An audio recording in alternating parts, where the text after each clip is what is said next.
Do not delay nikah unnecessarily. Once nikah is ready, the two parties are happy, get that nikah done. So that any relation that happens between them thereafter happens in a way that is permissible. Remember that. Sometimes people say, no, my daughter is engaged. Brother, 3 years later, your daughter, no, she's engaged. I say, but brother, 3 years have passed. She had 2 abortions in the process. Do you know that? I'm not joking. I'm serious. My parents, you don't know what we know. They come to us for help when they cannot talk to you. I know. We cry when we see the children of the good people. Sometimes people we know. And they come to us, you know what, I have this problem and that problem. But sister, you are engaged to the man. How could this have happened? You know, my father told me you cannot marry now, you are still studying. My, Allahu Akbar. May Allah forgive us, really. Brothers and sisters, open your eyes. See what is going on. Ask the people what is happening. If you think we are not living in an era of hypersexuality, you are dreaming. You are dreaming. You are living in a dream world. We are living in the dirtiest society up to this age. There has never ever been a more hypersexual society than ours. Believe me, everything out there is about sex. And I'm saying this because I have to fulfill my duty as a scholar of Islam, to explain to the people what is going on out there and how we are heading in the wrong direction because we are living with blinkers. We don't even know what's happening.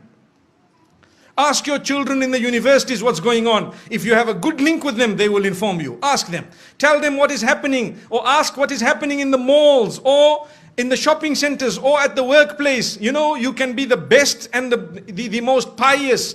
Yes, if Allah has granted you protection, you will always be protected. May Allah grant us goodness. There are people amongst us, and I'd like to hope that the bulk of us seated here, pure, good people by the will of Allah, you know how difficult it is to remain on that path. You know how easy it is to sin. Today it is easier to sin than it is to abstain from it. Allahu Akbar. It is easier to abandon your hijab than it is to don it. It is easier to leave your salah than it is to fulfill it. That is because the environment has made it so difficult to engage in that which is correct. But my brothers and sisters, this is why I say do not delay nikah. It's not just my statement, it is a teaching that has come to us from the best of creation. Don't delay it. And at the same time, do not make it difficult in any way. We already spoke about the mahar, the dowry, or whatever else it is. Either way, don't be too demanding. And do not become a person who really makes it tough on their sons and daughters to get married. Because in that particular case, we will be held accountable in the eyes of Allah subhanahu wa ta'ala. Why is it that you as a parent did this to your own daughter? You doomed her, you punished her. And this is what you did to your son. You made him, you really made him leave the deen in totality. It brings me to one example, living example, where there was a young boy whose father was being so tough with him that, listen to this, he wanted to marry someone who was ready to revert. So his father told him, no, not over my dead body. What am I going to tell my friends and society, my brothers and my sisters, my this, my that? Brother, izzah is from Allah. Your status is from Allah. If you had embraced this, it was going to be much better.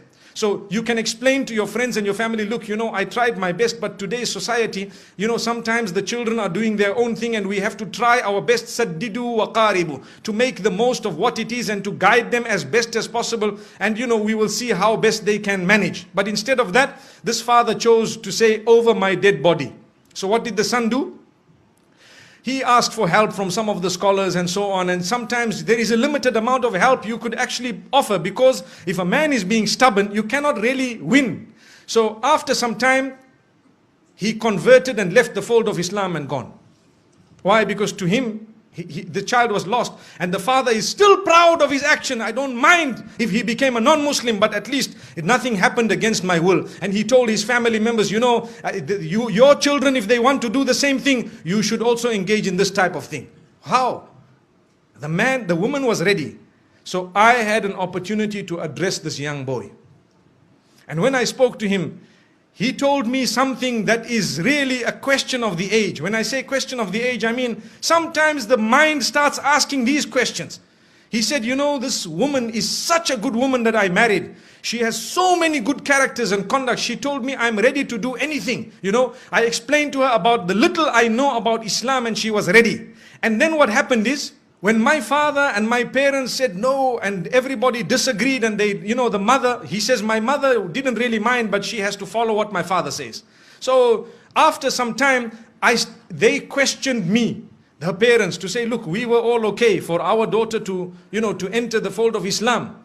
Now, if she is not going to enter the fold of Islam, then why don't you enter our faith? So he said, yeah, it makes sense. You see? He said, yeah, it makes sense. If they refuse, I will not refuse. You people are not refusing. So he says that is what made him turn. Now look at this.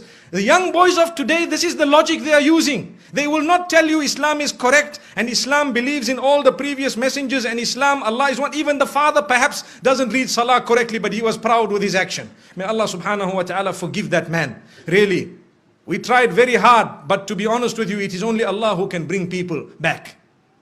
And that's why I say it is foolish. Sometimes you might lose your child totally, rather you lose them 20%.